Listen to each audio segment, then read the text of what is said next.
Hi guys, welcome to the Real Glam and Grind podcast where we celebrate beauty and boss babes of the world. And I just want to give a big thank you to everyone who has been supporting this podcast. I really appreciate you. I see you. And honestly, if you're new, welcome to the fam. And I'm looking forward to inspire and motivate women from all over the world, not just, in Miami. And I'm really excited for today's guest because she is a fashion model. Well, she's rising fashion model that has been killing the game for a while. And she has been published in several magazines, including Bazaar, also Elle magazine, Claire magazine as well, has walked several fashion shows, not only in Miami or New York Fashion Week, but she has walked in Milan Fashion Week and also Paris Fashion Week, which is a dream. I want to give a big welcome to Caralena Lehmann. Did I say it right? Yeah, Caralena, yeah. Caralena Lehmann. Caralena Lehmann. Hi, guys. Hi, welcome. Thank you so much for having me. I'm excited. Thank you. I'm so excited. I'm so happy you're here because I have so many questions for you. So I'm ready. Get ready. Let's go. Yes. So we actually met, just so you guys know, we met in Art Basel. I did one of the shows with her and she was very chill. She was very cool. She was like that cool model. Thanks. That she was like slaying, but she was like chill. You know what I mean? Like she was nice. Right back at you. That's why I came onto this awesome podcast. And a banging body. Oh my God. Your body is goals. But okay. So tell us a little bit about yourself. Okay. So my name is Caralena. I have been living in Miami on and off for like 3 years. I started my modeling journey when I was living in Manhattan, and I got picked up by an agency there. And honestly, I didn't do a whole lot with that agency as far as bookings, but it gave me the confidence to actually put myself out there and like officially call myself a model. And through freelance, actually, I took off quite a bit. And so that kind of was a domino effect and got into a couple of other agencies in LA and in Milan. And I've just kind of been all over the world since then. I don't know. It's been wild. I didn't expect it. And one thing just has kind of led to another. And I'm back in Miami for now and happy to be here. Awesome. And who inspired you to go into model, or what inspired you to be like, hey, I want to go into the modeling world? Actually, my grandmother. Your grandmother? Yeah, my grandma. I call her Nana, though, because she's British. She's from England. She always told me that I should do it ever since I was a little kid. And I don't know. I never had the guts to just, like, put myself out there and was always too nervous to try. And so, like, a year and a half ago, she just told me, she was like, Carolina, I will pay for your, like, headshots. I really want you to just try and, like, put yourself out there. And if you don't get signed by anybody, then fine, you can give up. But, like, I wasn't allowed to give up until I actually followed through and went and booked, like, a photo shoot and went for it. And within, like, 2 weeks of booking that photo shoot, I got signed, so. Oh my goodness. Thanks, Nana. Wow. Isn't that crazy how like some people know your full potential or like have that idea of you, like, of what you can be, but you just don't see it within yourself. I didn't see it at all. No. Isn't that crazy? I definitely didn't think I could do that. But. Oh my goodness. Yeah. Wow, that's beautiful. I love that. Thank you. I also have I also have like family members like grandma and my mom and stuff. They were always like, come on, like they always push me into it. And I'm always like, no, because I used to be a shy girl. Yeah. So, wow, that's amazing. And what is your favorite part about being a model, like in the modeling industry? What is your favorite thing about being a model?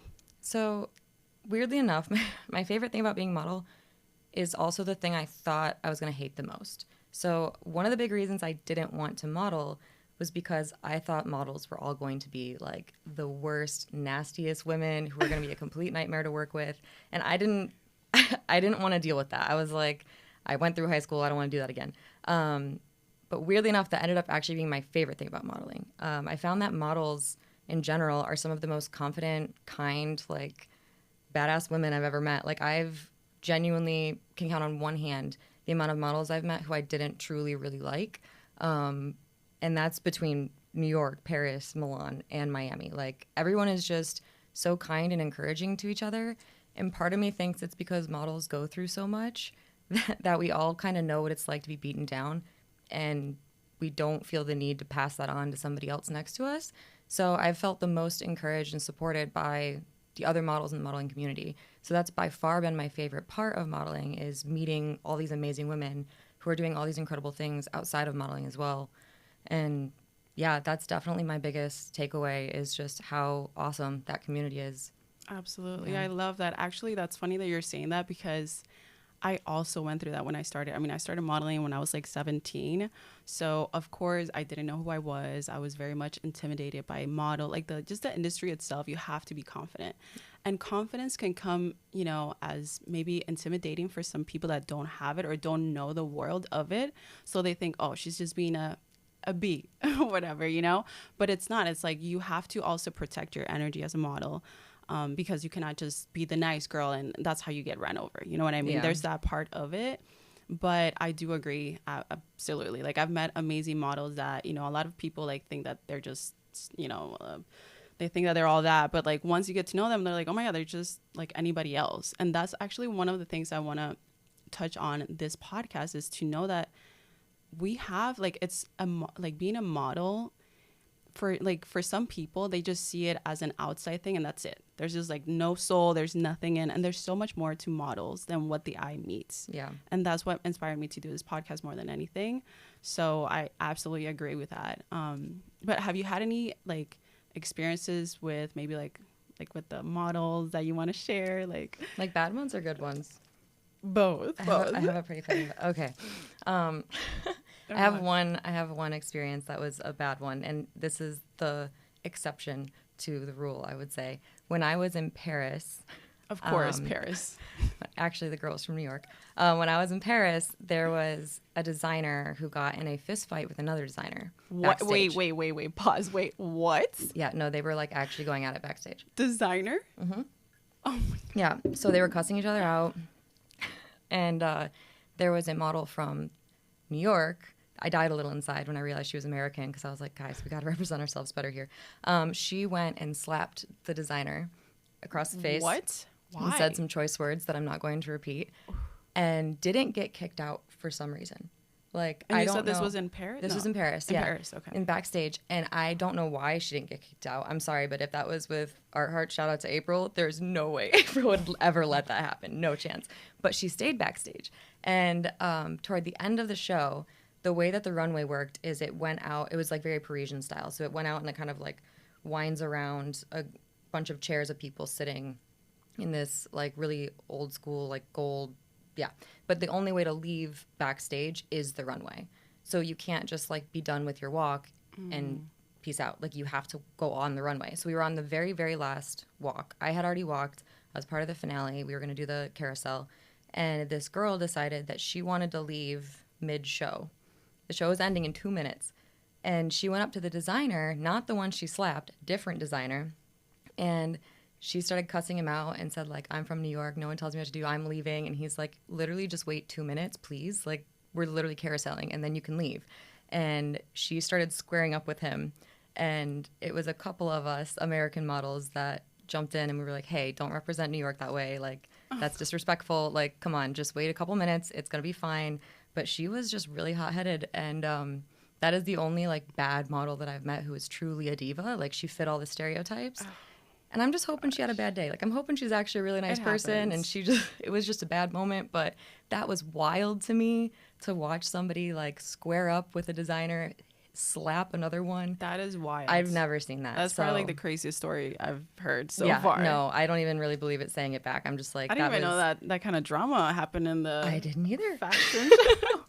We all trauma bonded Paris, over though. It would be Paris. I mean, I love Paris. I mean, shout out to my Paris people. But. And it was funny because actually it was like a trauma bonding moment where the rest of us models actually became really good friends after that, because we were like, we just got to get through this, like avoid this model. She's swinging. And then like three or four of us hung out the whole week, and we were just like being tourists together. One of my friends, she was living in Paris. Actually, she's Naomi Campbell's cousin. Oh, wow. Yeah, and so she was kind of like showing us around, and we all became like really good friends after that. So we all just kept joking that we like went through war together.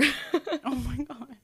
But, I mean, honestly, that's how you get like, you know, that nice bond with random people. Like, you just make friends like that. You know what I mean? Like, from bad, you know, very unexpected experiences. Yeah, so. No, it was a great time. It actually ended up being, weirdly enough, it ended up being one of my favorite runway experiences. It was. Oh yeah, I was gonna ask you. It was really great. No, like overall takeaway, fantastic. How was like, the show? Was the show? The show was awesome. I did have to wear a dress though that was made of a really fine material, and they put me in shoes that were pointed.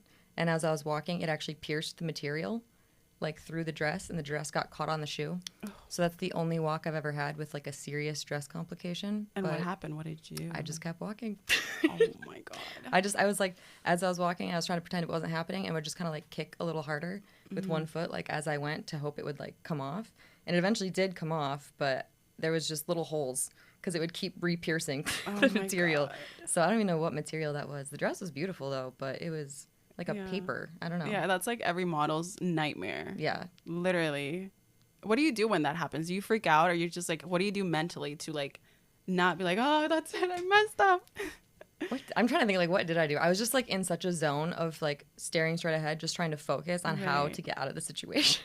Right. That I didn't even have time to freak out because I was like troubleshooting. Like, okay, I'm going to trip. Like, this is literally, it poked a hole in the dress. I can feel the dress like wrapped around the shoe. Oh, God. Yeah, I don't know. I can feel your pain for you. I'm like, oh. But that's actually one that made it, that photo made it in Elle, Harper's Bazaar, and Marie Claire. So wow. It worked out. I love it. It just happened to be the most complicated dress I've ever walked in. Yeah. But it and when you do like runways, like what do you think of? Like I was speaking to one of the models, Anfisa, and we're just like, I black out when I go to the runway. Does that happen to you? Am I crazy for? I like, that's why when you asked, I'm like, I have to think about what I was even thinking, because when you hit the runway, like the lights are so blinding and you can't see anything. You see nothing. And you have to just focus on like getting to a certain stopping point. And they're always like, stop on the X. I can't see the X. Literally. What X? It's blinding lights. Like, you just move like your eye a little bit like slow and just look down. Oh, go back and then up. if you look down, then they get that on camera. It's just like, you have to guess where the X is. And that's like my whole focus when I get out there is just like, all right, how close until I'm at the end of the runway and I'll fall off into the pit if I don't stop now. Right. But I always have like a routine of which poses I'm going to hit depending on who the designer is and what they wanted, like the vibe, because each runway has a different type of posing they want, and it's very different in Europe versus the US, especially Miami. Well, Miami is very like peppy and like girly, and oh my God, if you did that in Milan, they would pull you off the runway. Like you cannot even smile. You can't move your like arms. Because it's more. It's more serious. Like the European it's more high fashion culture is more. Yeah, so you have to like more traditional over there. So it's a little bit more different. More stiff, I would say. And then like when you walk, you should have like very minimal arm movement. And then when you get to the end of the runway, absolutely no smiling. Usually you don't even really pose much. You just kind of like, and then turn around. Like you and that's really, for Milan and Paris. Yeah, both. Oh, wow. But Miami, I always ask the designer before I go on. I'm like, okay, do you want like a Miami walk or do you want a New York walk? Because even those two are different. This episode is sponsored by Omni Beach Life. Omni Beach Life is a family-owned and operated Brazilian-American brand based in South Florida. They believe in empowering women to feel confident, bold, and unstoppable both in and out of their bikini. Every piece is designed to celebrate your body and own your power. And here's the best part. Omni Beach Life isn't just about looking good. It's about doing good. They are part of a nonprofit organization that removes 100 pounds of plastic and waste from the oceans every single month. Use the code OBLLISA 20% for a 20% off of your purchase. Also, the link will be down below. And thank you, Omni Beach, for supporting the podcast and believing in women who are trying to make a difference. Now let's get back to the episode. Well, a New York walk is like, I would say, halfway between the European walks and a Miami walk. It's like more of the classic, how I would think of like the classic way that people are taught runway is usually tailored towards New York style. And so it's like you do still have arm movement. It's still minimal. And it's usually still more serious. Like you're not really going to smile at the end unless somebody specifically tells you they want you to smile. You're just like stone faced the whole time. That actually happened to me one time where like the designer did not want us to smile. I smiled, girl. Yeah, see? I was like, ooh. You can't smile. So yeah, I would say New York, you don't really smile. But then in Miami, that's when you get the like, I don't know. Yeah, the girls who do like Miami. These things, like shake their butt, and I'm like, okay. Tropical vibes, you know? I'm not gonna lie, I hate doing that. Because but if you think about it, the culture in Miami is very much uplifting, very tropical, very like islandy and stuff. You know, there's the beautiful beaches. And imagine if you bring a model from New York and you're like, oh, she needs more sauce. She needs more rhythm, you know? So I can tell that, that could be like weird to have like a model do a runway from like Milan to here, and they're just like, why are we here? And like I went, crickets, just like, can we get more action? I went straight from Milan to here. Like I had like a 2-week transition, and I was so used to like recently or yeah, because I was living in Milan like 6 weeks ago. Really? I came back like right before Swim Week. Oh wow. Yeah, so I was in Milan. So like, you're new to Miami. well, kinda. So I've been living live. here on and off for like 3 years. So I was like, this is mostly my home base, but I kept leaving. Like I lived in New York for a couple months, and I lived in LA for a month or two, Milan for a couple months. Like I've moved like every 2 or 3 months for the last 2 years, but I keep coming back to Miami. Like Miami's been the home base. And how is that like for you, like mentally, to move all around? I mean, as far as like friends and love life and stuff, like does that, like how do you balance it? So I actually love it. You kind of start to realize that there's this circle of people that all kind of know each other from New York, LA, Miami, and even like in Milan. When I showed up there, I went to go to one of the runways, and my favorite Getty Image photographer, Arun Naveder, shout out, I heard him yell at Caralena, and I turned around, and I got so excited seeing that he was there because I immediately knew like, oh my God, this is going to be a good show because he's great. But you start to... I never really got that lonely because I always knew somebody when I was in one of those cities, because the community is actually so small that it's rare for me to move to a new place and not already know somebody from the modeling community who lives there.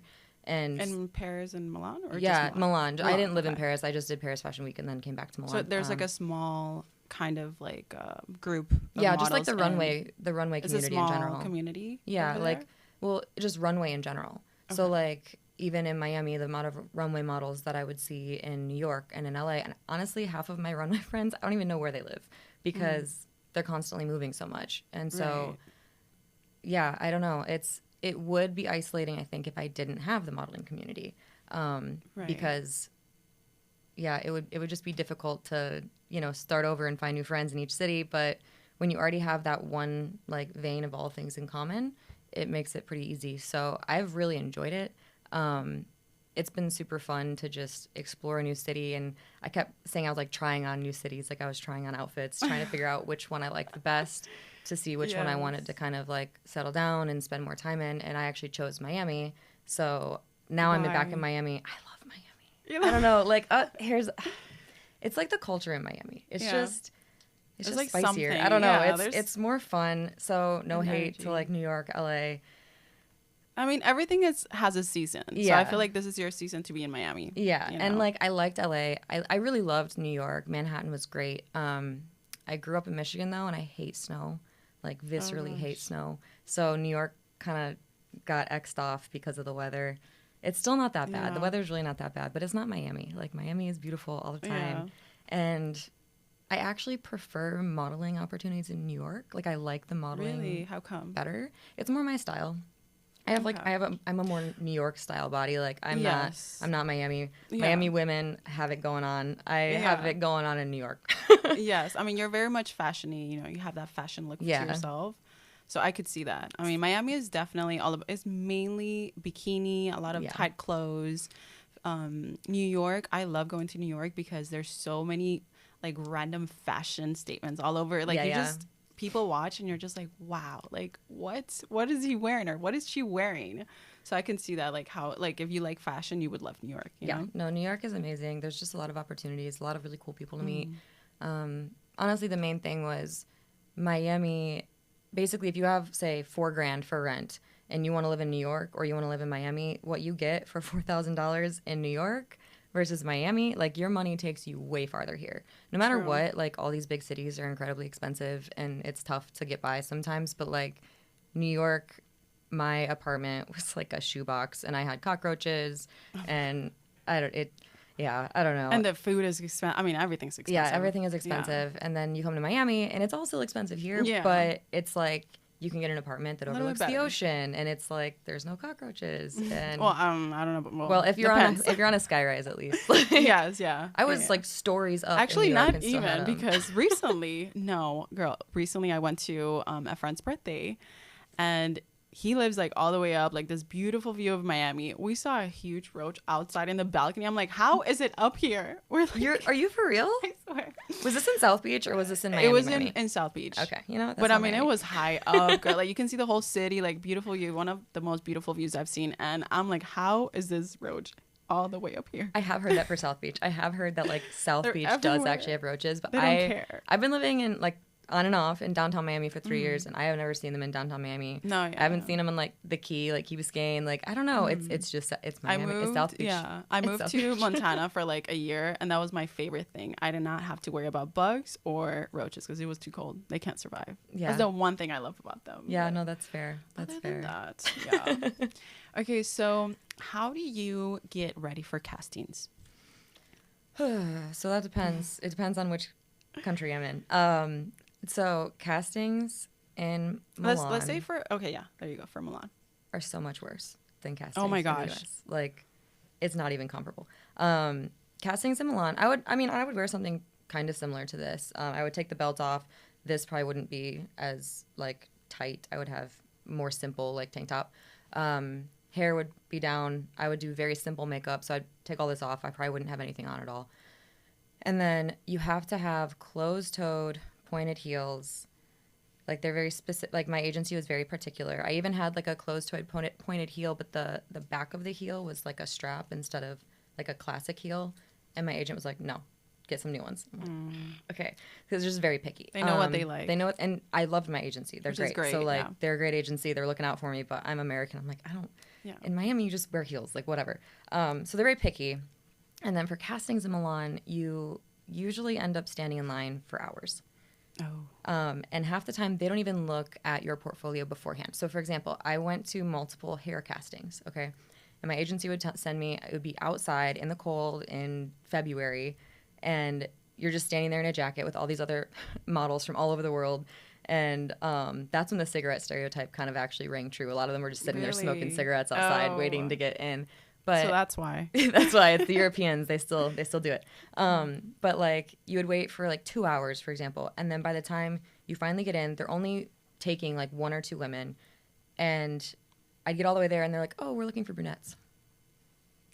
Okay, so why did you just have me stand out there for 2 hours? Like you could have gone out and been like, "All the Milans go home." There were a ton of like Russian and Ukrainian women there. Like they are bleach blonde, tall, like. There so many of us. Like just send us home then. Like why did you make us come here and do that? And it was constant because it made the lines look really long. It made people kind of walk by and be like, "Oh, what's that? Like why are there all these beautiful they wanted women?" more attention. Yeah, it made that. It like gave them clout to have us all standing out there like idiots. I hate when they do that. While we wait, and they had like they wanted a specific race or they wanted a specific like shape, and it's like, okay, that's fine, that's great, but then only call those girls in because you're wasting the rest of our time. And I would have castings that would overlap, and so I'd have to pick like, okay, which casting do I want to go to? I had to prioritize, but I had no idea what either one was looking for, so it made it difficult. And I would say the casting directors. How was that? I will say Italians, they can be a little raw and bold. Like, okay, so the jobs that I got booked for, they were always super great. Like the fashion designers and the casting directors, they were awesome. But I had a few of the casting directors were just very mean. Like very mean women. Like how mean? Like one of the girls, for example, same hair casting. They looked at her hair and they had her like turned to the side and they looked at her nose, and I saw the one woman look at the other woman go, "No," and just shoot her out. And then another girl, she was, "Your hair's disgusting. Leave." What? And by the way, this woman is like 5'1" and large, and I'm just like, you're being awfully picky and mean for somebody who doesn't fit your own standard that you're asking for. Like, I'm not hating on you for being 5'1", but like, don't get snippy with us because this girl has the tiniest bump on her nose, and she was beautiful, like absolutely gorgeous. And I was just, it made me so mad. Like, don't treat people that way. I don't know. But that's also why I think a lot of models are so kind to each other, because we get that kind of crap all the time. Right. And so why would, like, you know what your friends are going through. You know what these girls are going through who you don't even know yet. And it's kind of like a bonding thing where you look out for each other. You tell each other, hey, this casting director has this XYZ history that may be questionable. So avoid this, you know, like we had a lot more of that in Milan, of like places to avoid or people to avoid. And so I think that kind of brought a community together where it turned into a good thing because the models made it into a good thing. But you still put up with quite a bit. Whereas in Miami, for example, castings are so much better. Yeah. Like you bring More pumps relaxed. and a black bikini and you go and like wait in line to do the casting. But as you're waiting in line, everyone's just hanging out and talking. Whereas in Milan, you'd all be like in the cold and it's silent and you're just standing there. And also they would have men all the time that would just kind of hang and linger by the castings because they would hear that there was a casting that was happening. Oh my goodness, of course. And they would just, I started getting rude. I'm not a rude person, but I started getting rude because these men would just they would just start approaching you. Like you're trying to get through this casting and they would wait until the women got rejected. And they were leaving the casting. Oh my God, stop. And they would go up to try and hit on you to be like, oh, baby, I don't know why they rejected you. Like, you're beautiful. And I'm like, I can't. That is brilliant, by the way. I was, you're going to get ideas now. No, I know it. Now guys are going to like, all right, how to get a model. It was just disgusting. Stand outside of the cast. It was just so gross to me. I'm like, that's so predatorial. Have a burger right after the casting ready for them. No, it was just so predatorial and gross to me. Wild. That guys would start asking my name and I'd just be like, no. I'd walk away. No, I just waited for 2 hours. This guy looked at my like portfolio for 2 seconds. Like, no. But yeah, castings in Miami, way more chill. Your comp card is way easier to make. It's less strict. Like my agency would make my comp cards for me in Milan because they were very particular. In Miami, you just go on. And what do you mean by particular as far as like comp card? They just had to be a certain style, a certain type of photo. And honestly, I can't tell you exactly what they were looking for because I just sent them all my photos and then they would just pick the ones that they felt were acceptable. They would like it, yeah. And I'm not like. I would think, I mean, I don't know, from what I've seen in the fashion world, I would think like the Italian culture would like more pictures without edits, I'm guessing. Yeah. Something like that. More editorial more style. Natural, yeah. Yeah. So. Yeah, I would say because over here I feel like in in Miami everybody photoshops. We face up. Maybe like I face up my pictures. I'm like I don't care. Yeah, Make no, it look I would cute. say that's true. Milan, it's definitely it's more like raw and you just more they want the raw. Real stuff. Like and you're right in Miami, and it should be like that. Honestly, I'm not gonna lie. Well, but, that's honestly why they make you go to castings half the time now. Mm-hmm. Like virtual castings are like email submissions because people face app and especially like in Miami everybody face apps. Yes. I am guilty as charged. Everybody has face apped something. I love it. And I will not stop until I don't know when, but we love it.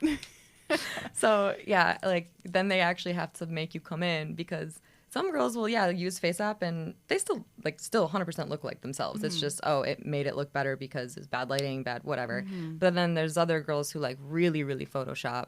And then they'll make them come in to make sure they actually look like what they do online. I've seen those too. Sometimes it doesn't match up. Yeah. Like models out there, definitely, this is a big tip. Like make sure that your pictures look somewhat like you. Yeah. Because if you have that one angle from that one lighting that looks amazing, but it has like you look nothing like it and you put a face app on it, you're setting yourself up for failure by the end of the day. Because you're going to go to the casting, they're going to be like, oh, well, thank you for coming. And it's like... Yeah. And they'll remember that and they'll tell other people that too. Yes. So it's like I would agree 100%. And also in that same vein, I think we are our worst critics with our own photos. And so like I'll have a mix of some edited photos, some unedited photos and just kind of continue to keep them like mixed up. But I would encourage people actually just post photos that you're not 100% comfortable with. I do that all the time. Like I am constantly posting and sometimes I'm like, I don't really love this photo. But I'm just going to put it out there anyway because it's just like it's a way to help kind of break insecurities in that. And actually, one of the photos that I didn't like of myself, didn't edit at all. There was no face app or anything. That one went viral, 300,000 views, 2,000 extra followers. Yeah. So, and I didn't even that was such a beautiful message, by the way, because a lot. Okay, so this is a little, how do I say this?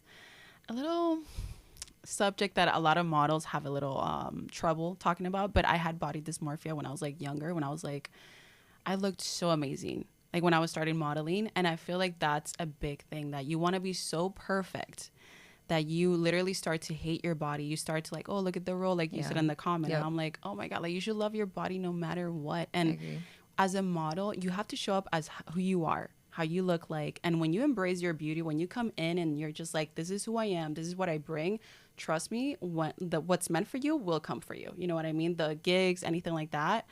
and just know that you have to enjoy the beauty. Yeah. Like if you're just so like picky with like, oh, this and that, you're not going to enjoy you're going to be beautiful, but you're not going to enjoy your beauty. And like, we're not going to be this young forever. You know what I mean? When you're 90 years old, you're going to look back and wish you looked like how and you you're did going to be when like, you were in oh your my 20s. God, I was gorgeous, but I Yeah. was beating myself up mentally, you know? So, and I love that you posted. I'm like, oh my God, thank you. No, Because I young think it's models, important. like, you know, have problems with that. You know? And I think FaceApp does tend to make it worse at times. And like, Yes. I mean, once again, no hate to FaceApp. A lot of people use it. I've definitely used it before.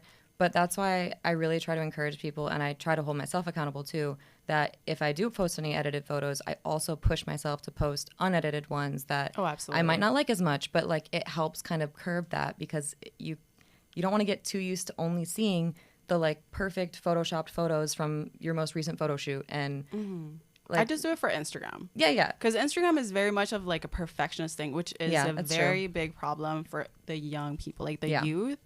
Because when I was younger, I was like, oh, why don't I have these abs? Why don't mine not like this? And I was like, well, by the way, now that I know what I know, those pictures were photoshopped. Yeah. They had, you know, they had surgeries. Like all these models that you looked up to, they just had so much going on. And I just saw it like, oh, well, I'm not good enough. You know what I mean? And it's Yeah. just so to see you posting a picture that says, by the way, this is unedited and it's okay to be, you know, we also have rules, even though you said that your body fat was, I don't know, like super my low. BMI is really low. I'm like Yeah. my natural set point. I'm very thin. Yeah, and your body's banging, girl. Like, thank you. know, I've gotten they're like a lot goals. of like I actually gotten a lot of hate from certain agencies about my weight, but Wait, on why? both sides. Because you're too much. It depends on the agency and I'm like- what country we're in.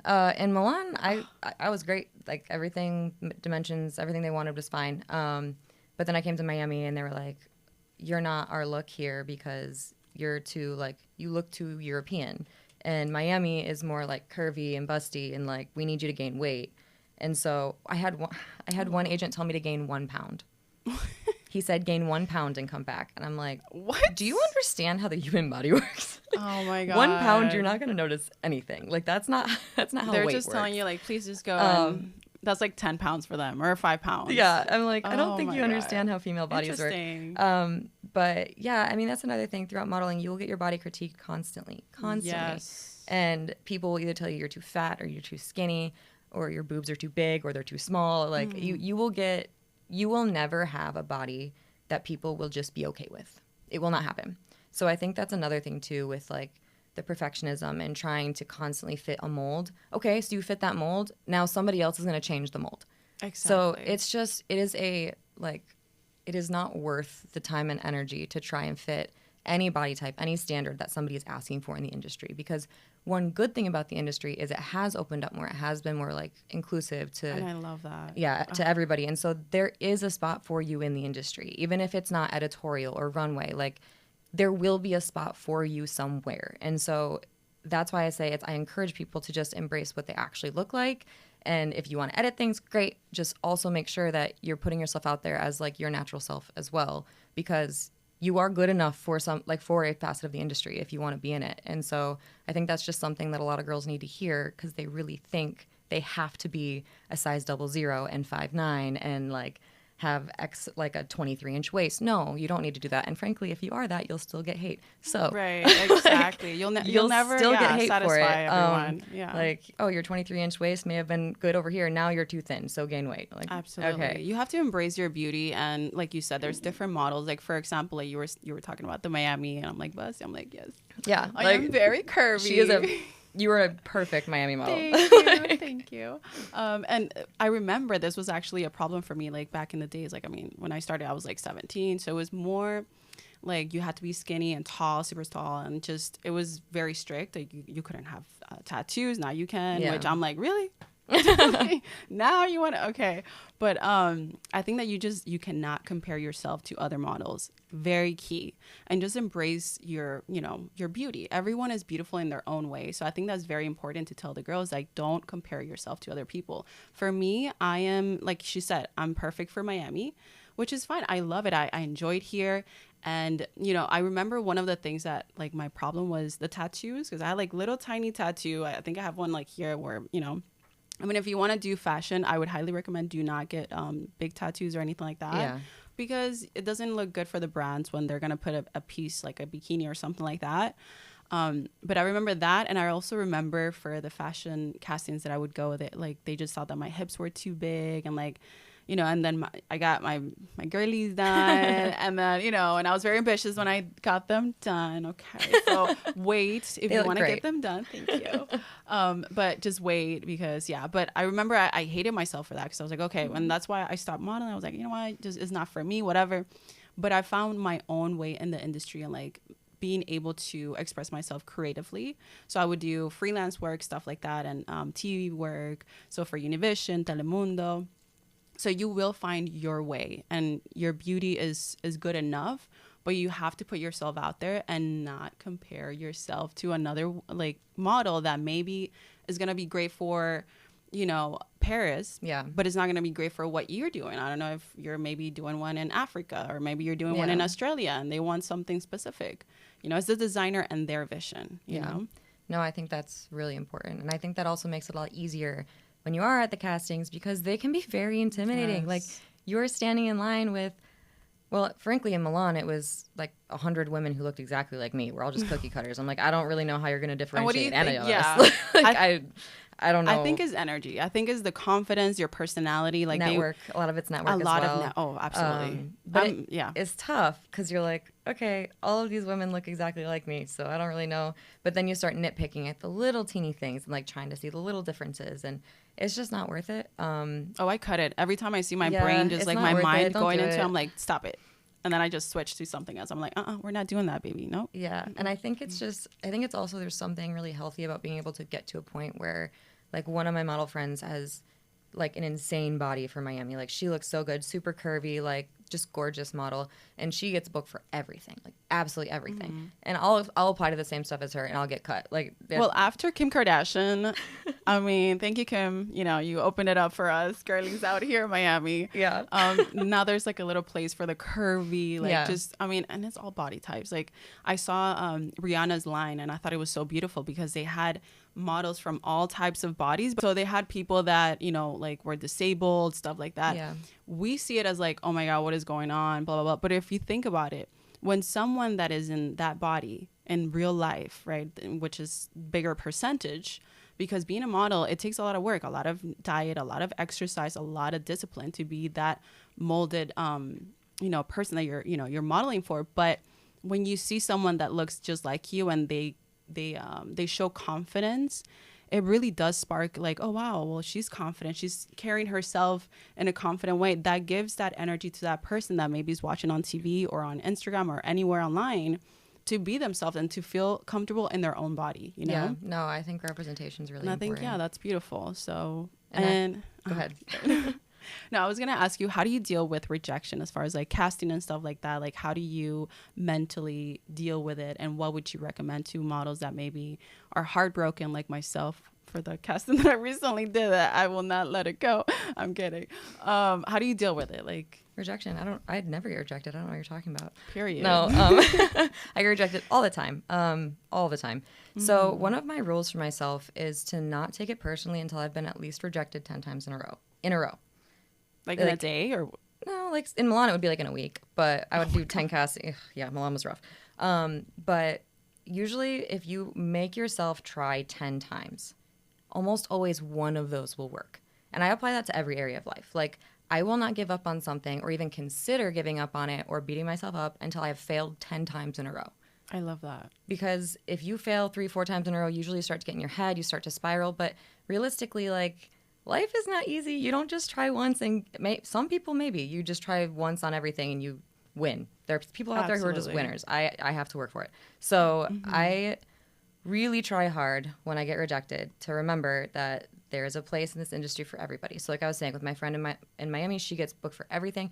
I'll apply, I get rejected. But then in the flip side, maybe I'll apply in New York and I would get accepted, and then she would get rejected. And it's like, nobody is better than the other person. It's just you fit that mold more. Right. So I get dizzy when it's like, for swim week I went to, like around, like I would say like a good 6 to 8 castings, and I was just dizzy. Yeah. I'm like, I was doing like It castings, sucks. like 3 castings a day, and I was just like, yeah. okay, you want me to walk us? I can't even pretend that castings aren't awful. Like, they're awful. Yeah, They're hard. but you have to show up. You have to do it. And I think that it's also important to be proud of yourself even when you do get rejected, because Yes. it takes guts to get rejected. Thank you. And people forget that. They think like, oh, I suck because I just had 4 different people in a row reject me.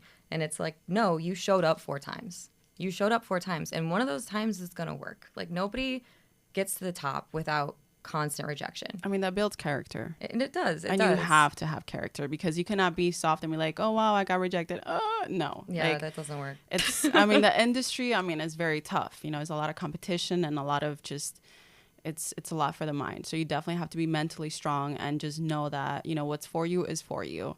So yeah, absolutely. Yeah, but it's always easy to be like, don't take it personally. No, you're going to take it personally. I had 9 rejections in a row in Milan. 9 in a row. God. What did you do? Did you like go and eat pizza and you're like, I'm just gonna eat pizza? Because I eat ice cream. It was croissants after. actually. Croissants. But yeah, no. And I remember going home and being like, all right, I have my 10 rule. Like, I was trying so hard to not beat myself up because I knew I had this rule for myself. I had to get rejected 10 times. I love that. And I was like, I can't be upset yet, even though I'm really upset right now. I'm gonna do that now. I'm gonna just like, so you know. I'm gonna just like table that until I get my 10th one. And I got my 10th one.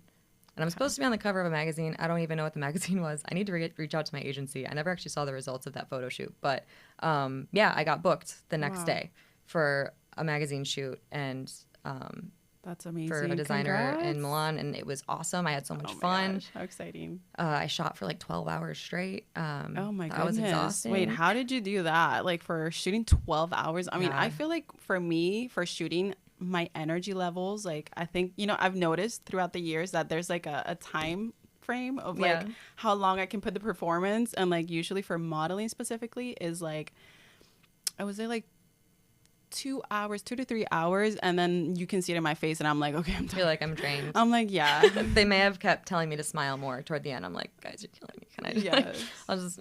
I don't know. I felt like a zombie towards the end. How is your experience with photographers? Have you had bad experiences with them, or how do you like maneuver with them and the industry and your relationship with the photographers? Yes. I have had both good and bad. Yeah. Oh my gosh. Photographers can be rough. There are some incredible photographers that I've worked with, just amazing. I'm just going to make a blanket statement. I prefer working with women across the board. Same. I prefer working with women, and that's no hate. There are some male photographers. Actually, one of my favorite photographer I've worked with, as far as like what he's produced, like he has incredible shots. He's a man, and I love working with him. But I would say, honestly, it's 50-50 in the world of modeling when you get a photographer who wants to collab with you. Oh my gosh. They I always hate collabs. they always try to like. Because you're kind of just playing your... There's always an advance at some point. And I get really peeved by it because it's like, if you want to, like, you should still be professional. If you want to ask somebody out, then ask them out. Don't be like, oh, can I take your photo? And then midway through the photo shoot, like, say really weird things to you. Like, no. No. Yeah. So I've had both. I've had some really weird things told to me. Oh God, like what? I don't even know. I don't even know. Okay. I don't know who's gonna watch this. So what would you recommend to photographers? Like, what is a message that you want to... Do not hit on your model. Like, you can be like, well, you look great. Like, that's not what I'm talking about. When you're like, oh, you look awesome.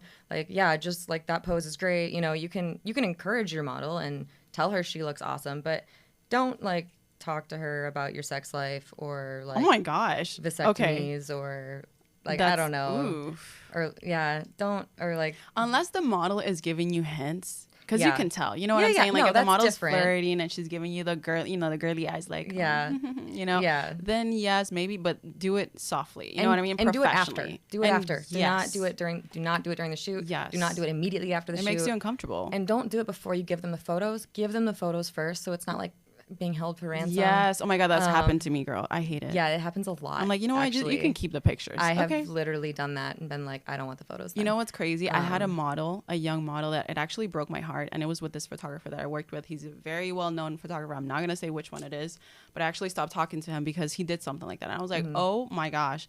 So this girl that I stopped talking to him because it's a little tea, and you know, it is what it is. But I don't talk to him anymore. I already blocked him and stuff like that. But amazing shots, beautiful pictures. But I think we went out one time after the shoot with a friend of mine, and I don't know what it was, like I don't know how, but we were just walking and he randomly just like grabbed me and tried to kiss me, and I'm like, what the heck? And this man is like big too, like this big chubby, like I'm like, what the heck? I'm like, no, like who do you think you are? Just because you took some pictures of me? I'm like, I could take those myself. Like I've studied photography, like it is not that serious, you know? Yeah. So, and I just felt so uncomfortable. And then I met another girl that I guess worked with him. Yeah. And she was 19, and she was very, you know, very beautiful, very sensual, very sexy, and very, you know how young girls are. They let a lot of things pass, you know, very passive. And she told me that apparently she took some pictures with him. Like I said, he's amazing, right? Mm-hmm. And he told her that, oh, well, I'm not going to give you the pictures unless you go on a date with me or something like that. I'm not surprised. And she was like, I didn't care. I was like, just keep the pictures to yourself. And I'm like, oh my God, how disgusting. Like how frustrating, because as a model, like, you know what I'm saying? Like, it's just like, just don't do that. And I think that for photographers that think that that's okay, eventually those models are going to talk around and saying like, hey, don't shoot. Yeah. I'd let anyone that I see that I know, and I'm like, don't work with this person. Or by the way, hey, just so you know, this person's might do this and this, just so you give you a heads up. So yeah, I hate that so much. No, we all talk for sure. And like you said, I think it's best on, you know, public platforms to keep names private unless something very bad happened. But we all talk on the side, and we have model group chats and everything where we're like, hey, had this experience with XYZ photographer. Here's what happened. Just a fair warning. And if a girl still wants to shoot with them, then that's up for them. They can do that. But like, yeah, right. we do talk. So yes. Just so you know, please help another girl. We talk. By the way. We have each other's backs, so. Yes, girlies. If you know something, say something. Even though the model might go and still work with the person, just at least you then she's prepared. Yes, she's mentally. Prepared. Yeah. Yes. Okay, so how do you, like, I guess, how do you get confidence to model the way that you do? Like, what has helped your confidence throughout the years or throughout your experience in modeling to really embody that woman, that confident woman? What has helped your confidence? You fake it. You fake it till you make it. And then eventually it just catches up and you feel like you're actually that girl. Oh my God, I did the same. 100%. And I know a lot of people online are like, no, you cannot fake it. Yes, you can. Fake it. You can fake it. We're good actresses. Yes. No, 100% you fake it until you make it. That is a really underestimated reality for a lot of people. My first runway, I was terrified. Like, terrified. And so, yeah. Were you like shaking and stuff? Yeah. Like, right? I almost passed out backstage once. And I was holding a dog. I was so scared I was going to drop the dog. I started blacking out. Yeah, no, I was scared. I was scared. Now I like it. I'm excited. And I can actually tell backstage when other girls are like newer and scared. Yes. I'm like, it's okay. It passes. Just like walk out there like you are the most like BA girl ever. Like you are that girl. You are like, you're the it girl. And do not make eye contact with the crowd. You're killing vision. It. Yeah. And so you just walk out there and you act like you are the coolest person that has ever existed on this planet.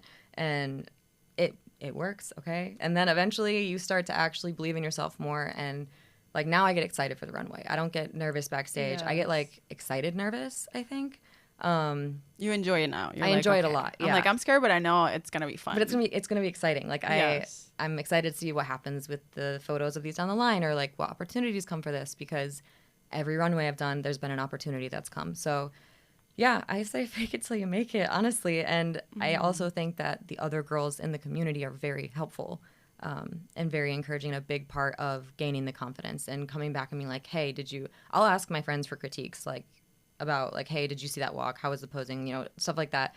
And we'll give each other feedback, and no one's ever been mean about it, but like we'll help each other out. Or like backstage, we'll practice our runway walk and our poses and be like, okay, what about this pose? Do you like this, or is this not great? And she'll be like, I look crazy in the back, like in backstage. Like that. Yeah, like in backstage, I'm just like so focused like I'm just like walking like a crazy person, and people are just like, is she okay? I'm like, I don't care, just you wanna make sure you look good at the end of the runway. Yeah, like, and just like for me, it's like a muscle. You have to just work it out all the time, and like the more you practice, the better you get. Yes. You know, it's like a muscle, like I said, you know. So and forget what people have to say, or if you look crazy, you know, just whatever. The best models practice backstage. Okay, exactly. Just think about that. Like the good ones, they practice backstage, and they have the best results at the end of the runway because you do black out.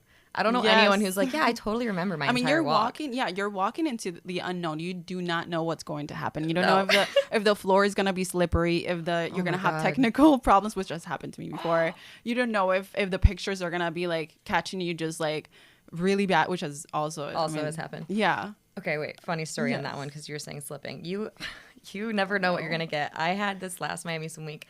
I slipped on bird poop. There was bird poop on the runway. Parrot was on the runway before me, and they warned us. They were like, hey, guys, so the designer before you had a bunch of birds. They pooped all over the runway. So just watch out. And once again, when you get on the runway, you cannot see. And also the runway was black, and everything, like all the lights are down, so everything's black except for this giant beam of light that's just blasting you in the face. You think I'm gonna see bird poop on the runway?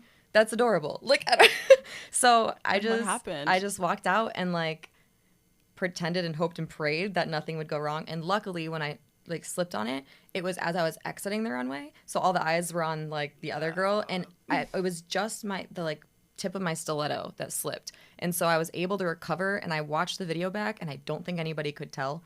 So I was okay, but I was just instantly so annoyed. I'm like, we were like 2 hours late to start, fashionably late per usual. It's like, we can't take an extra 15 seconds to wipe down the runway real quick. Literally, like, yes. You know what I hate though? When they don't show you the runway and you have no idea. Actually, the show that I did with you, that was one of them, and I was freaking out. I'm like, oh my God. Like, what? I'm like, y'all really just gonna throw me in there and be like, figure it out? Well, what they did is I was actually the example. So they took a video where they had me do a quick run through. So I was the only one who had seen the runway actually, and they had a video of me doing a run through on the runway. I remember I saw and then they sent that video to everybody. So now I was all nervous. I'm like, do I look good on that video? I saw it literally right before steps away, and that's still not the same as like having actually walked it. Like when you see, because I've had a couple times where people are like, oh, this is what you're doing, and they just explain it to you, or they show you a quick like video rundown. It's not always that easy. Like it's not and always also that the simple. Floor is a big deal too. Like you have to see how the floor is, what you're going to avoid. Like I changed my heels depending on the stage. Right. Like some I had one of the times I did it was on a dock. And so they had a red carpet. This was actually the one that we did. It was at I forget where it was. But was an Arts. Habibi.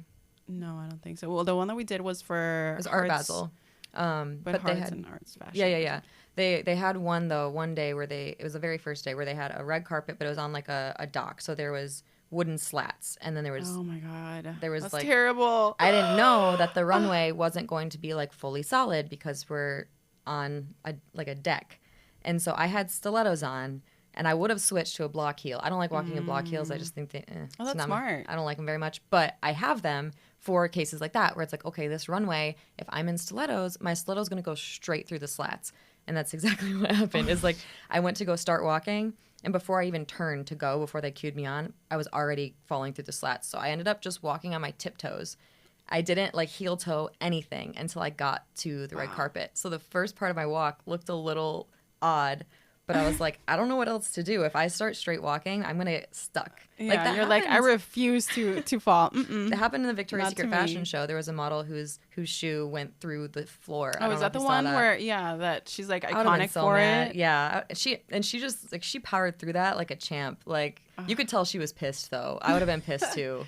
Like, well, she made it look cute. She did. She killed it. But I would have been so annoyed if it's the Victoria's Secret fashion show. Right. And there's a malfunction with the floor.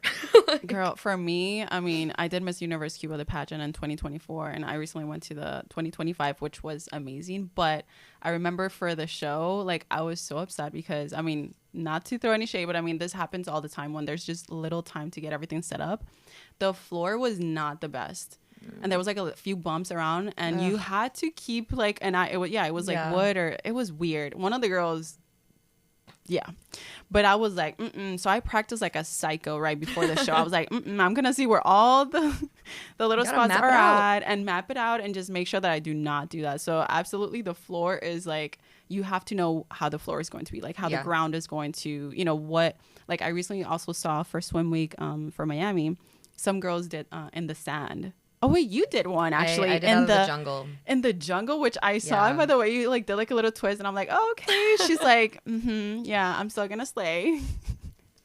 Actually, I wish I had a better video. I've never done that out, because I'm not like a twisty twirly, like that's not my vibe. But the producer wanted that, and so I was like, okay, I'll do like a spin. But I was really proud of that spin. You can't tell on the video, but I like overdid it on purpose so that I could be in the middle of the runway, because when I came off, I was like on the side, and then I spun, overcorrected, and then landed right in the center. And I was really proud of that, because I didn't know if that was actually going to work out. But in the video, it kind of looks like I just toppled to the side. I'm like, whatever. But I mean, but no, if you give me like a ground like that or the sand, like I don't know if I would walk the same, No, like, it's hard. It's like even harder. Hard. Yeah, it's way harder than walking. Like you have to like really use your core. That's what a lot of people don't know. Like you have to use like your core and like, your feet. You have to flex your feet whenever, you're walking. It's a lot of work. Yeah. So I usually just default to tiptoes, because like half the girls walk on their toes, because you can get more of your like classic walk that way. And then some girls do like flat footed. It's a style preference, but like it is difficult walking without shoes. I prefer walking in heels. I mean, I did one for Omni Beach, and yes, it was cute, but I like that it's relaxed, because you're like, oh, okay, well, I'm not gonna fall, I'm just here. You're like, I can't trip. But it's just like the way, like, I feel like when you have heels on, you're able to like really just tone up your body, and just you're more powerful, you know. You're more used to it, because not many people practice runway barefoot. They practice runway with your heels. It's like you have your runway heels, and so you're used to that. And most runways, you're with those specific heels. So I don't know. I feel more comfortable and at home with my stilettos. Same thing when the designer swaps and has me wear their shoes. I've had that happen a couple times, where I was wearing a shoe that was like 3 sizes too small. Oh my God. I prefer too small over too big. I've had too big shoes before. That's hard. Because you can, like, you're slipping in and out of the shoe, and you're worried about losing the shoe. So you have to like grip it weird. I don't know. I saw like a post. I saw a post that you did on Instagram that it was like was that your feet, or that it was like there was like something like a broken bone or something, and you're like, oh well, let me know after you've had 60 hours or something. Yeah, no, like, I was talking was that about yours? Yeah, that was me. That was yours? No, that X-ray wasn't me. Oh, okay, it was just like an X-ray that somebody had of like what your foot actually looks like in a stiletto, to show how painful that can be if you're in stilettos 24/7. And during fashion weeks, I had one dress that I wore where I could not sit down for 5 hours. Because if I sat, it had like seashells and stuff on it. For 5 hours? For 5 hours. They put it on me, and then I had to stand for 5 hours. And like, they think you can just sit backstage. You can't always just sit backstage. You can't always just swap your shoes. Like, sometimes they get you ready, and then they get delayed. And so it's like, you'll have, over the course of a week, you will have so many hours in these crazy high stilettos. And it is so painful by the end. Like, this is probably gross, but I literally lost a toenail once, because I had it was smashing my foot so bad for so many days in a row that it just, it hurt. Oh God. But if you do too many runways like in consecutive order, and especially when they put you in shoes that are too small and you stand in those for 5 hours, like, dedication. It hurts. People don't realize it's pain. I actually use the spray. There's like a spray. It somewhat helps though. I don't know. Okay. Have you used it? I don't know about. There's like a numbing spray for your feet. There's a numbing. Yes. Okay. The fact that we need numbing spray, like, can we just talk about that for a second? Like, I swear. The fact that exists. I would take Tylenol. Well, this was for the pageant, because it was like, girl, it was a lot of hours on high heels. But all of us were like spraying, using socks. Our feet burned because it was hours and hours. And one of the things that they, for Prince, shout out to Prince, I love you.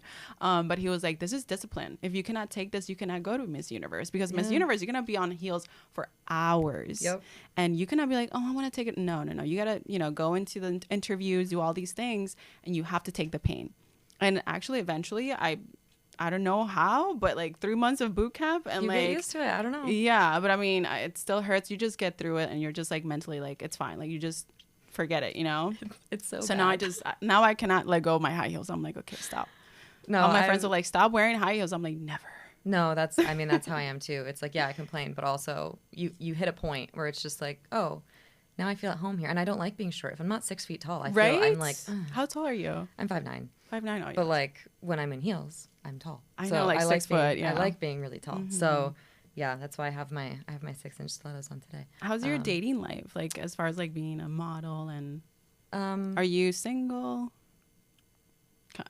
Situationship? Okay, she's got a situation. That one, yeah. So that I have a lot of stories for that, but that one I always keep offline. So previously, I guess for context, I was in a relationship for like 5 years before I started modeling.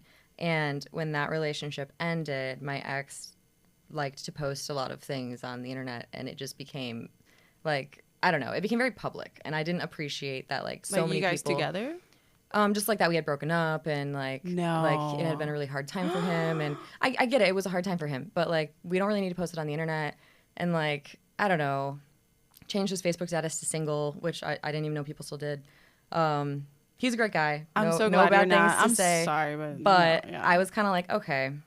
There was a part of me that was just like, I am never again going to post anything about my relationship status on the internet, because it just makes it that much easier when you're making decisions about like if you're gonna keep seeing them or breaking up. Unless you have a ring, you're not going on the gram. I'm just So I'm like, sorry, men, I don't care who you are. I will never post a guy on my Instagram. It's just not gonna happen. Like I could be married and you're not gonna see my husband on there. I think it makes the relationship a lot better when it's not public. Right. Because I feel like the public eye like gives a little bit of pressure into your relationship, and then the ego starts to, you know, rise up. People have opinions about your man that you don't actually care about their opinion about your man. And I don't know. I just think it adds a lot of, for me personally, it adds a lot of negative pressure. Absolutely. And I learned that from my last relationship. And I mean, he's with somebody now. He seems really happy. I'm really happy for him. And he posts about her, and I think that's great.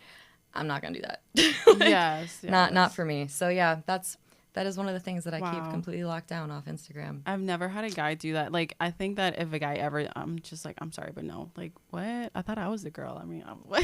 Yeah. You know. And I didn't like that. I had one guy that I've never posted anyone online. Never. Yeah. And my last relationship 2 years ago, the worst relationship of my life. But that was the one guy that I was like, you know what? Why not? Yeah. I've never done it. You know, let's just do it.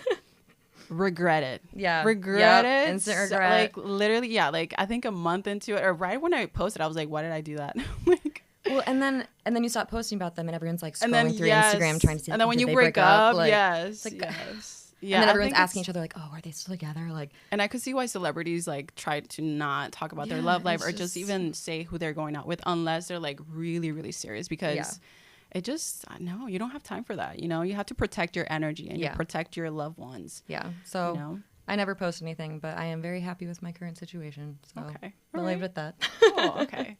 So, okay, I have a question for you. So what do you think about limited beliefs? Have you had any of them that you have broken recently as a model? What do you mean? So like a limited belief, like maybe you thought, you didn't think that, you know, you would be doing something like modeling for Paris or anything like that, or maybe something that you never thought you would ever do, but you realize, oh wow, that was actually a limited belief. Yeah, because you limit yourself. Becoming a model was a limited belief, and I wasn't going to go for it until my grandmother pushed me to go for it. Same with castings. Oh my God, I was terrified to go to my first casting. I still hate castings. I'm still terrified to go to castings. But I would say even like Milan, I decided to shoot my shot with some agencies in Milan, and I ended up getting signed, and I didn't see that coming. Like I kind of just like delusionally go into everything that I do. Like I don't think that I can ever. That's pretty epic, by the way. So congrats. Thank you. I was really excited. I hope you're really proud of yourself because that's a big deal. Thank you. I was pretty pumped about it. But yeah, it's like I will just like, I've gotten to a point where I will delusionally shoot my shot. Because most of the things I try to go for, I actually don't think that I can do it. Most things. I don't really like, unsubstantiated confidence takes you far, but I don't always actually have that. But it's the whole fake it till you make it thing. And I'm like, what? Like, I'm going to make someone tell me no. Like, make people tell you no. Because you never know what can happen. Like, I ended up getting signed in Milan, in LA, in New York. Like, none of that. Out there. None of that I thought was going to happen. None of that I thought I was even capable of. And I just decided one day, like, I'm going to make people tell me no. And just kept trying. And I did have a lot of people tell me no. As a model, you like, you know, we've actually spoken about this. As a model, you get so many no's. And for me, I'm immune to the no's at this point. Yeah. You know, at this point, I see it as a game. I'm like, ooh, I wonder what they're going to say. Like, you know what? Whatever. It doesn't say that I can go. It's fine. I'll show up and I'll just go for fun. I'll try to get 10 no's in a row. Exactly. Like, that's the goal. I love that. 10 no's in a row. Try it. Like, but the thing is, you rarely actually hit 10 in a row. You end up getting something. And then it starts over, by the way. You have to restart. So after that, like, Milan casting where I finally got the 10th one, I had to reset the clock. And I was actually kind of exhausted by that idea. I was like, oh, my God, now I have to get 10 more rejections before I can give up. Oh, I love that. When did you started doing that for yourself? Like the 10 no's theory? Honestly, a long time ago. Like, I think I was probably in high school where I've never really lived life by the rules. I love that. I'm the kind of person who likes to pretend that rules don't apply to me. I don't know if that's always a good thing, but, you know, that's a great thing. I've done a lot of cool stuff because of it. And I always would say, I realized probably like early teens, late teens, that I would have like 10 crazy ideas and then 9 of them would fail, but 1 of them would work. And like for example, one of my crazy ideas is I really wanted to study abroad when I was a freshman in college. I couldn't afford it. So I just started trying to come up with all of these really weird, creative ideas for how to get abroad. Me too, by the way. Yeah. So I tried, and it took about 10 different things. And the 10th one, I got hired as a middle school math teacher in Albania. Oh, wow. So I taught middle school math in Albania. Whoa. I was 19 years old. Wow, that's random, but I love that. Yeah. Okay. So, but it was like a really off the wall, like out of pocket thing. I wanted to go to Hawaii. Oh, that's fun. Or Thailand or something. That's awesome. Yeah, no, I agreed to go to Albania, and I didn't even know where Albania was. Wow. I'm better at geography now, but I didn't know where it was. And so, yeah. How was that? Like, how was your experience going from the culture here to all the way to a culture that you didn't even know about much? Oh, it was amazing. I loved it. Like, I absolutely loved that experience. I loved my students. I taught 6th, 7th, and 8th grade math. They were awesome. Like, How were the people, like the Albanian people? I love Albanian people, by the way. I love my Albanians. Albanian friends. Don't mess with Albanians, though. Oh yeah, no, they don't play around, baby. No, I love Albania, and I kind of love them for that because it's like kind of a cultural thing where people like look out for their own. Yes, and they respect. They're very big on respect. Yeah, and you don't mess with Albanians. Period. They will. Yeah, no. Absolutely. I love it though. Like, we don't quite work that way here. But no. So I kind of had that happen, and then I started realizing, like, oh, like, if I just keep being persistent about everything, right. If I just started to realize, like, every time I did 9 or 10 things in a row, one of them would end up working, and it was kind of just pattern recognition. After a while, I realized, like, I should just start living by this as a rule, and ever since then, I've just, like, honestly lived by that as a rule, and it's made rejection in every area of life just that much easier, because I just won't let myself get down on myself, right. Unless I fail. You realize that there was like a recipe, and I feel like that's like laws like in life. Like for me, it was when I started boxing for the first time when I was like, that's so fun. Yeah, like I love boxing, by the way. That's actually how I fell in love with the fitness world. It was boxing. My first thing, I was like, wow, I really love this. I was so girly back in the days. Like when I was like, I think I was like 22, and I have never done boxing. I was like, I was just like, and then I think I was like smiling, and the coach was like, what are you laughing about? What's so funny, huh? Come on, give it. And I'm like, oh my God. And there, I swear, I just started showing up to the classes, and I swear, like, I don't know, but I realized that the growth in it and how limited I was, because I was so girly and so like, yeah. But the boxing just empowered me to like have this like strong strength where I felt very powerful and very empowered. I love that. And then ever since, like, I realized that at first I really sucked. Yeah. And then I got so good, and then I saw the people starting out, and then I realized that. And also for my dance classes, I sucked, and I was terrible. Like, I would laugh at myself, and I'm like, oh my God, what am I doing? But like in dance class number 5, I was like, oh wait, there's growth. And then there's that pattern, like you said, that, you know, if you show up, if you repeat over and over that one thing that you want to get better at, you're going to get better. You will get better. Yeah, exactly. Yeah. That's actually hilarious. I have a funny boxing story if you want to hear it. Oh gosh, please. Yes. So I actually also I haven't boxed in a while. I loved boxing, but I actually took a boxing class in college. It was like one of my electives, and it was like my favorite class. I loved it. But a lot of people don't realize, like, you know, neither of us are like big people, and Yeah. if it comes down to it, someone could probably easily beat me in a fight. However, I have the element of surprise. That's the thing, is it's like I have the element of surprise. I know I'm small, but like I do know, like I also used to do Krav Maga, so it's What is like that? it's Israeli fighting. Like Whoa. it's like Like a Taekwondo military? but scarier. Oh wow. It was intense, but yeah, I used to do that in college. Don't mess too. with her. But that, okay, so here's the thing. So I am not a fighter. I always would joke that the only time I would ever actually like physically fight someone is if somebody tried to mess with my dog. I have a French bulldog. His name's Rocket. He's the love of my life. But one time, a drunk guy did try to mess with my dog, and he like picked him up and was trying to squeeze him, and I was just like, "Put my dog down. What are you doing?" And I like yanked my dog out of his arms and like put him back down and said, "Don't touch my dog." And he looked at me and he squared up to me and said, "What are you gonna do about it?" No. Girl, I went from 0 to 12. Like I Me saw too. red. I saw straight red. I was pretty like He bent down to mess with my dog again, and I laid him out.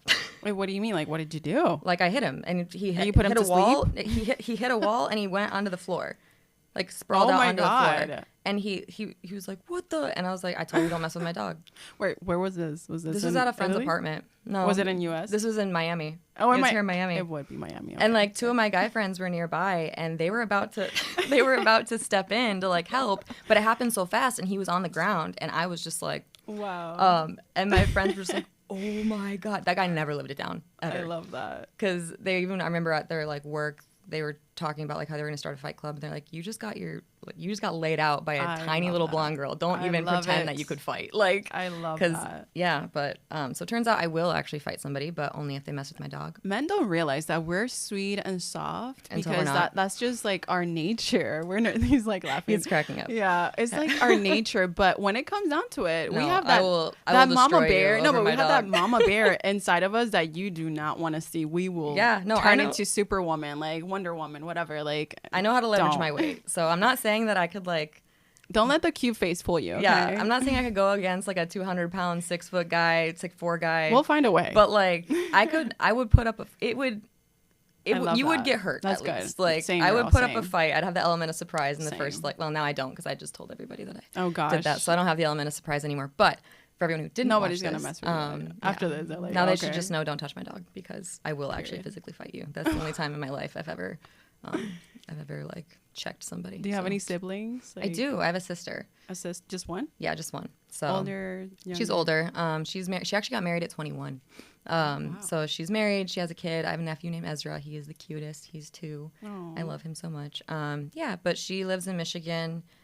We were like 7 years apart, so we didn't really grow up together as much. But we're still close. We talk like every day. I call her and always try to talk to my nephew. I love him. They're coming to visit me soon, so I'll get to take him to the Museum of Ice Cream. That's his favorite. Oh, Yeah. yes. It's beautiful. I love that. It's so colorful. I Yeah, love it. I've actually never been, but I knew my sister said he absolutely loved it, so I'm going to take him there. I'm excited about it. But Awesome. yeah. Okay, so what is beauty to you? What is beauty to me? I have to think about this for a second because there's a lot of ways. There's a lot of Like, ways what do you I could go think for when you this. think about, like, what is beauty to you? Like, is it, for me, beauty is energy, like, that's true beauty. Like, what you're inside. That's that energy inside of you. Yeah, for me, I would say beauty is authenticity. And I mean that in like more than just the cheesy like, oh, just be authentically you and like you're beautiful no matter what. No, I mean that as well with like if you don't feel like you love a certain part of your body and you go and say you get a nose job or something, I think that there is a lot of beauty in being authentic about it. And in the culture nowadays where we have a lot of unrealistic expectations for women, I think that there's something really beautiful about women who can go and have the confidence to go do something like you. You're like, oh, I got my girlies done. Like, I love when people can say that. Like, that they're like, hey, I did this and I'm happy and I like, you love yourself for it and you're open about it. And it's like, or even saying like, yeah, I use Face App instead of being like, Oh, yes. Oh, I own it because I know who I am. yeah. And that You know? to me is like the most authentic type of person. And those are the people who I find the most beautiful is the ones who just show up for themselves as themselves. You could be like, I want to be completely natural and that's awesome. You could say, hey, I want to get XYZ done. And then I think just being authentic about it and being open about what you're like doing and showing up as yourself, to me is like, that's the most beautiful type of person, is somebody who's just shows up as themselves. Like embracing your regardless, flaws. yeah, and embracing their changes too. Like owning who you are is beautiful, you know? Yeah, like ownership over yourself. That to me is beauty. I think I have a lot of respect for a lot of women who do things like that. And have you dealt with envy or jealousy? Which, I mean, as a model, I'm guessing you obviously have. Like, how do you deal with it? You know, I want to say yes. I'm going to be honest, I can't think of an example right now, because I've really worked hard to train myself to see people who are better than me as an inspiration instead of a threat.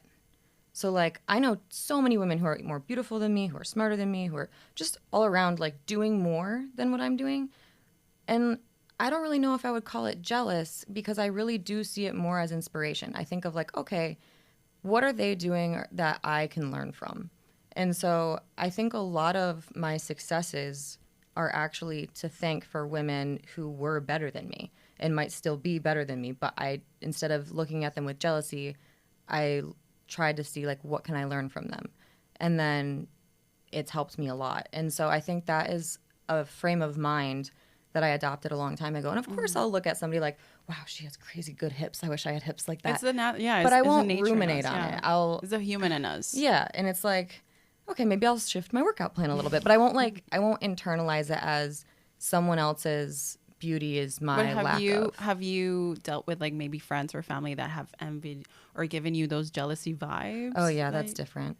Has that happened to you? Yeah, 100%. I've had, because for me it has happened a lot, and one of the reasons I started this podcast was I'm like, I'm tired. Like, by the way, beauty is beautiful, and you should embrace everyone's beauty. Yes, no, I have definitely.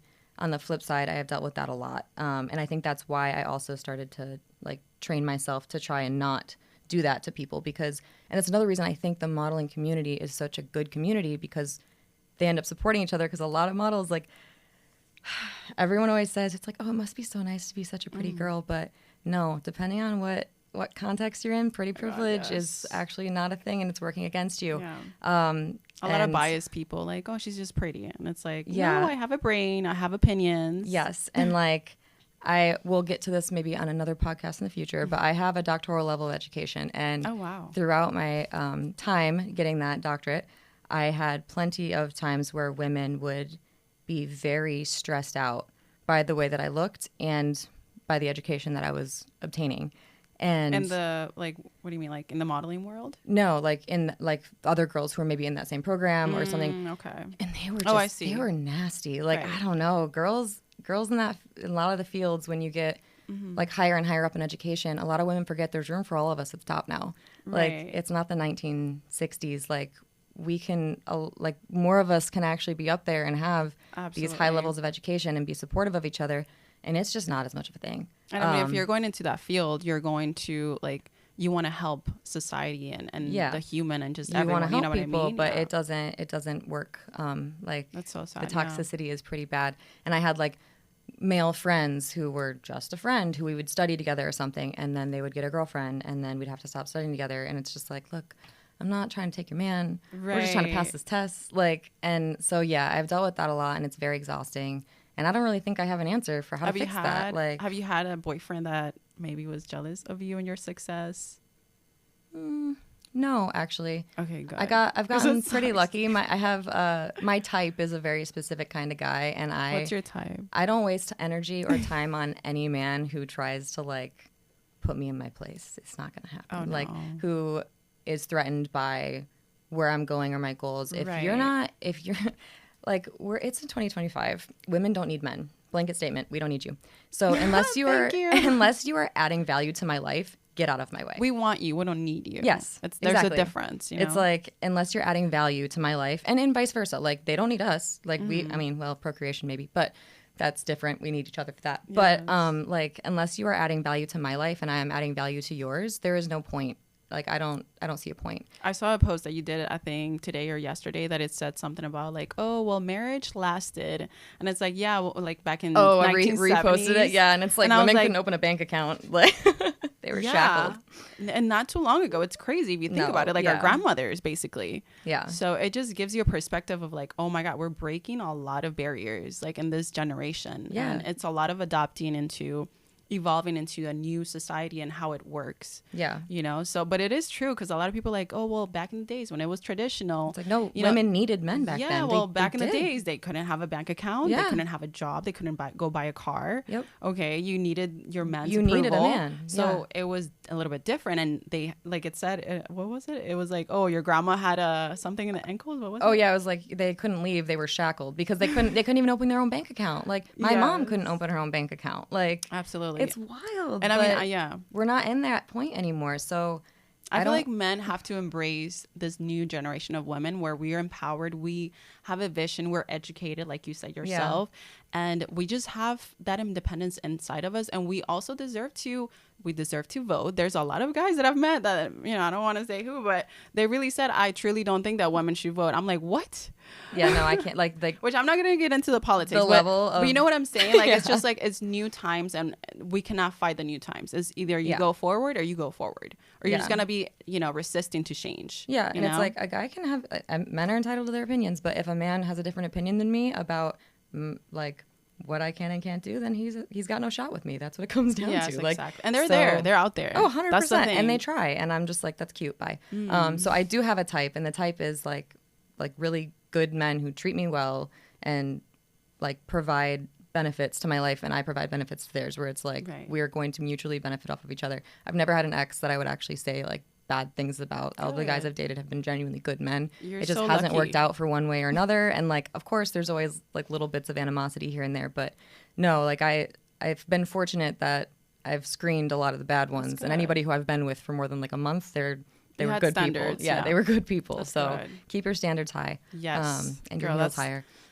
Yes, and that's why I have been single for 2 years, because I refuse to settle, and it's hard out here in Miami. Miami is kind of a jungle. It's so bad. I feel like men nowadays, like it's just like an ego game. Like, like they text you like 3 hours after you text them, and like I've noticed that pattern. Guys, please, if you're watching, stop waiting 3 hours every single time you text a girl. It's not cute. Like, you're just going to attract a very insecure woman, and eventually she's going to be like, you know what? F this. I'm out. Yeah, the secure ones will be like, I'm bored of you, and then stop texting you, because I would do that. I'd be like, all right, I'm bored.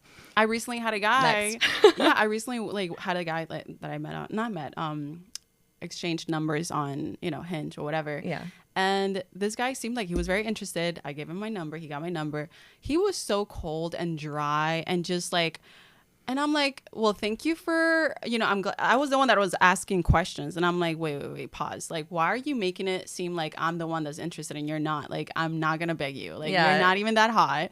And no, I refuse. So I was like, thank you. You know, I can see that you're so interested. And I basically just blocked him. I'm like, bye, thank you, next. Yeah, no, like, if you don't show interest, then I like... Don't waste my time, yeah. Okay, so I have another question before we leave. So, yes. So have you ever wanted to give up? Like, have you had those moments where you wanted to give up, and how did you surpass those moments? Because I think as an artist and mostly as a model, I've had it myself where I'm just like, that's it, I'm done. Yeah, I'm out of here. Like, what has helped you to like either refocus, or what would you recommend to those that are just struggling and just like, you know what, I'm just going to give up? That's a very good question, because honestly, I want to quit different things all the time. Like, same. Motivation is like very temporary, and you can be like motivated for a day or so, but motivation doesn't like move mountains. You can't just motivate your way into succeeding. It's dedication. You have to be disciplined and dedicated, and you have to like make a decision that you're going to do something, and then you have to actually follow through with that. So I don't know. I think it's a tough thing to answer, but I think it comes down to making a decision and being true to yourself about following through with that decision. Because there are plenty of times where I've wanted to give up in modeling, and I've had one rejection after another, after offensive comment, after like sexual like advancement, where I was so fed up with it. But at the end of the day, I had to think back to like, what was my goal? And am I going to stay dedicated to that? Not motivated, because I'm not, half the time I post on Instagram, those are like all pre-done to post. Like they post, I'm working and they're posting. My Instagram's just posting. Yes. But I have to have the dedication to go through and like put together those photos, put together those posts, and show up to things even if I don't feel like it. Right. And it's just have that discipline. For me, discipline is everything. It's discipline, and you have to be disciplined. And even if you're not super disciplined, then just start with like little things. I don't know, like as simple as something that you eat, like just trying to practice discipline. It's a practice. You don't wake up with super great amounts of discipline. Oh, absolutely. Oh my God, I was terrible. Girl, I was so lazy when I was like 18 and tired all the time. Yeah. I'm like in college, I'm like, I hate my life. And I had to put like motivational speeches, which I do now, but like it was bad. Like I would I would overthink when I was in college, now that I think about it, and I would overanalyze everything, and I would just paralyze. Actually, when I was like 18, 19. Thank God. The secret is just snap out of it and just show up. You just have to just do it. Do it, Nike. Just do it. Just do it. And it will become a habit eventually, you know? It's very big on that. Yeah. So how do you see yourself growing into the industry? Like in the next few years? That's a good question. I feel like I'm still kind of new, even though it's been like a year and a half. I don't feel like I'm new to runway, but I still feel like I'm new to the modeling industry in general. And so I don't know how I see myself growing from here. But I do know that what I've been doing, I'm going to keep doing. I'm going to keep showing up to things when people give me opportunities. I'm going to keep reaching out to people who I think have really cool brands or cool ideas. And I'm just going to keep showing up. And I'm going to see where that takes me, because if you asked me a year and a half ago, I didn't even think I was going to be a model, let alone be in Milan and Paris, New York.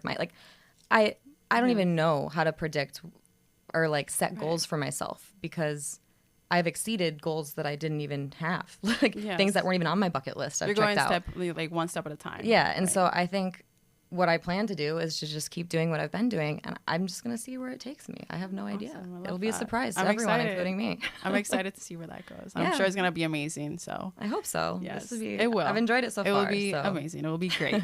Expect greatness.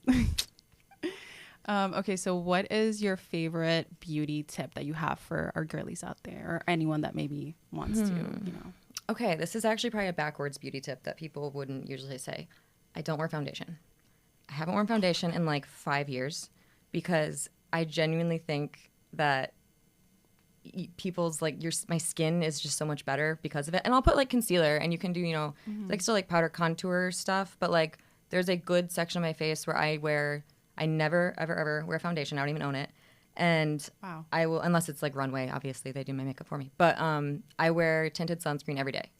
So that's like my foundation replacement, because it's still like a little bit of coverage, but it's sunscreen, so it helps, you know, not age as much. But I felt my skin got 20 times better when I just threw away the foundation, which beauty companies would be mad at me right now. Well, thank you. That's my best beauty tip. I will take that tip, because I do use foundation. I use baby. Like I'm like, oh, I love this. I love makeup. I'm like, oh, it's so much fun. But yeah, okay, yeah, just a little concealer, and then if you want to put some like contour, I'll like contour here. I love that. That's okay. I don't know. Just I toss the bottle. Oh gosh. Okay. She's naturally beautiful. No. I still have plenty of makeup on, guys. Okay, so last question is, what is your favorite quote, or a favorite quote? I don't know. So my favorite quote is not by anybody that's like famous or anything, but it was by like my great uncle who passed, and it's that ego is expensive, and I think that applies to every area of life. Because if you don't keep your ego in check, it never turns out well for people. It doesn't matter what industry it is, but like being able to take a step back, know when you're wrong, know when to reset, or know when to compromise, you just go so much farther in life. I've had workplaces and different environments where there were so many workplace clashes and people were constantly arguing, and everything, when you just boil it down, it was about ego.